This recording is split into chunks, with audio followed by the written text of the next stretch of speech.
এই তো আমার ধনিয়া পাতার চিংড়ির ভর্তাটা হয়ে দিব। এই যে বিলাতিয়া ধনিয়া পাতা। আসসালামু আলাইকুম, কেমন আছেন সবাই? আশা করছি আল্লাহর রহমতে সবাই সুস্থ আছেন, ভালো আছেন।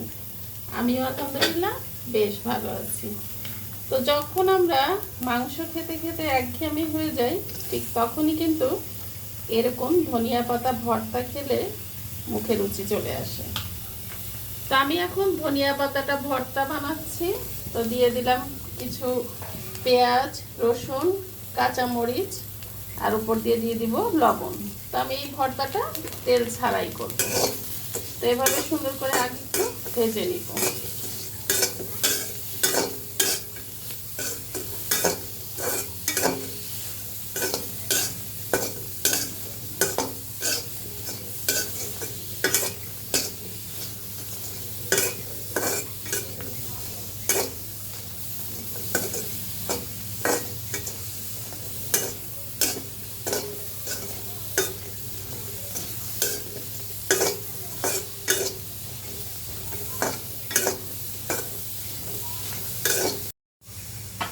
তো একটু নরম হয়ে আসলে আমি কয়েকটা চিংড়ি মাছ দিয়ে দিব এখানে।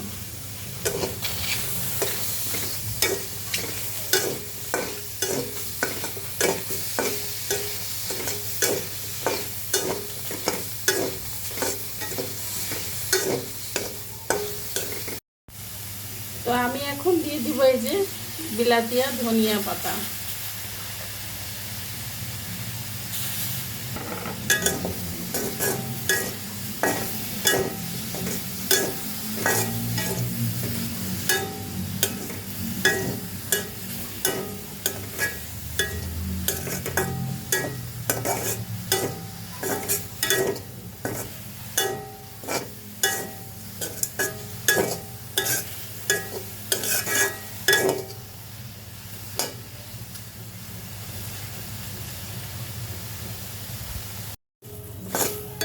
তো এই যে আমার ভাজাটা কিন্তু হয়ে গিয়েছে।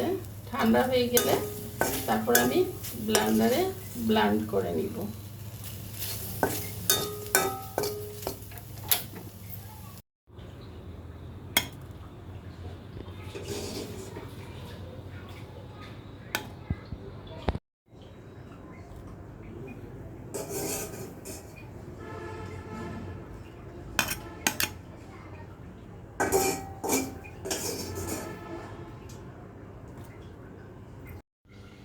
তো এখন আমি ব্লেন্ড করে নিব। আমার ধনিয়া পাতার চিংড়ির ভর্তাটা হয়ে গেল। এখন শুধু গরম গরম ভাতের সাথে মজা করে খেতে হবে। তো সবাই ভালো থাকবেন, সুস্থ থাকবেন। যাদের মাংস খেতে খেতে বোরিং লাগছে তারা এভাবে ভর্তা বানিয়ে খেয়ে ফেলুন। আল্লাহ হাফেজ।